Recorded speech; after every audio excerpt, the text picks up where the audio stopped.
Hello, Marty from Love Inspiration here, and welcome to this next lesson. We've talked about Celestine Reiki in the previous lesson, and we've given you a basic practice for Celestine Reiki. I just want to talk a little bit about Kundalini Reiki in this lesson, as these are quite similar in the practice, and I just want to cover these so you can see the similarity here. But before we get into the practice for Kundalini Reiki, I just wanted to say a quick note about the different types of healing that you have available. Obviously, you've got Celestine Reiki from the previous lesson. You can see Kundalini Reiki here. You have your Sui Reiki. You have some other teachings that we're going to talk about and some other techniques. And I just wanted to talk about how you might approach this. And this is quite important. If you decide, for example, to do the Celestine Reiki practice, you feel that this connects with you and you're enjoying it, it's definitely my suggestion that you continue with this practice. There's definitely a danger here to do too many types of things right at the start, and you get a little bit confused. There's many different energies, many different techniques. So I would always encourage you to please just work at your own pace through this and do whatever you feel is right for you. Quite often when you're listening to something or you're looking at the meditation, you feel some excitement or some feelings of that it's not resonating with you.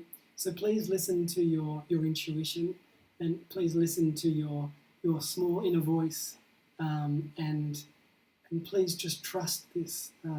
This is a very good guide in many cases to help us select a teaching. And as I said, once you find something that works with you, then I would definitely encourage you to work through that teaching. And once you get to a master level, or once you get to a point where you feel like now you are ready to attack something else and ready to work with other types of frequencies, then this can be a good time to start another practice. So with that said, we're now going to introduce Kundalini Reiki. Kundalini Reiki came to this earth through the spiritual work of Mr. Ole Gabrielsen in Denmark. And as it's said in the teachings, he was able to connect with a higher source, a higher being known as Master Kathumi. And the idea of Kundalini Reiki is that the Kundalini energy is within us. There's much information as you can find about Kundalini Reiki, Kundalini energy on the internet. But Kundalini energy within us is said to lie dormant in the root chakra. And the Kundalini energy is said to be within us. And Reiki, on the other hand, Reiki is defined as being universal energy, the energy all around us.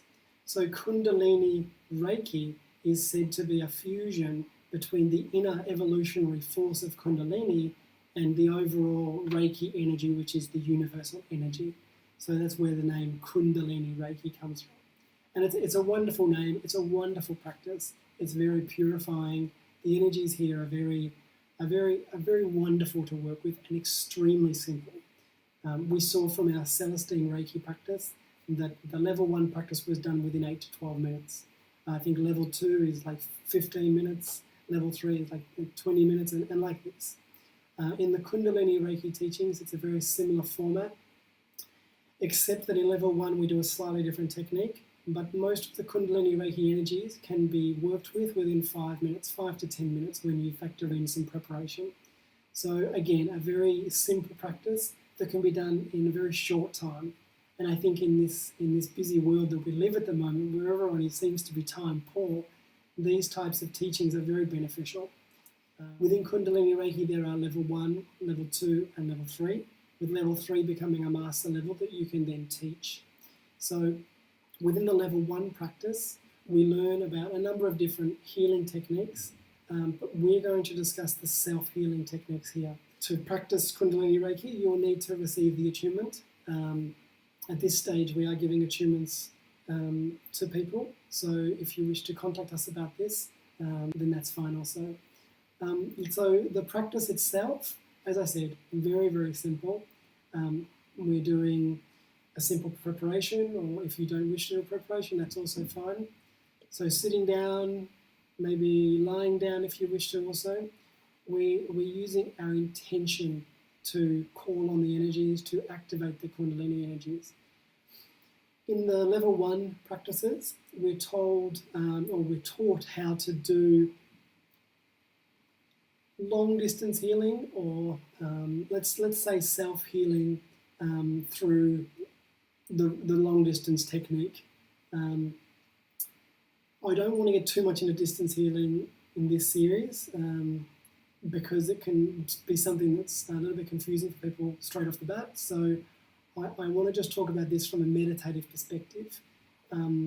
So in Kundalini Reiki, we're taught to sit comfortably with the spine straight, as you would for any meditation, and with your cupping your palms, similar like this.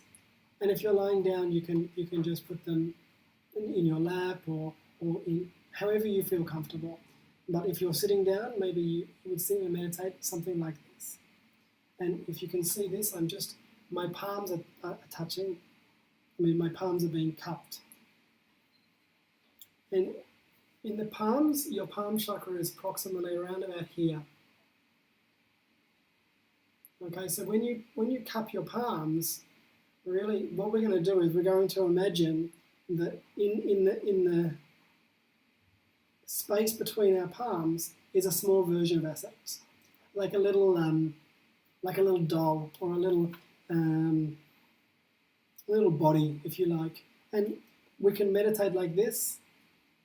We just call on the energies. Please, I open myself up to receiving the Kundalini Reiki level 1 energies, and then we just open ourselves up to receiving, and we imagine or visualize that there is a little version of us here. And this is working with our intention. So there are different ways that we can approach this practice. I mean, some people might write their name down on a bit of paper and put it in their hands and just literally give Kundalini Reiki to their name, and this does the self-healing for us. Really, what you're doing with this is you're just setting your intention to send the energy to yourself, and however that may be. I mean, you can hold on to, you can put a little figurine or a little doll in there and just imagine that's you and just send it to the doll and you will receive the energy. It's just the intention which is important with this practice. So as you progress in Kundalini Reiki and in the level 1 practice, it's also taught that you can put other people in here, you can put the earth in here, you can put many things, anything in there really, that you wish to send Kundalini Reiki energy to. And the idea is that the Kundalini Reiki energy will flow to where it is most needed. And this, we often talk about divine guidance or divinely guided energies. And all that means is that the energies will flow to where they are most needed for healing. So without getting too much into the vibration of everything, our energy has sometimes got some slow-moving energies or some denser energies or some darker energies. And these Kundalini energies, the Kundalini light or the Kundalini Reiki, will come through and will help to clear away some of these obstacles, some of these imperfections, some of these negativities in our body. And by doing so, we move to a state of more health and well-being, whether that's physical, mental, emotional, or spiritual. The energies that we're calling on are helping us in our highest good to move forwards on our pathway.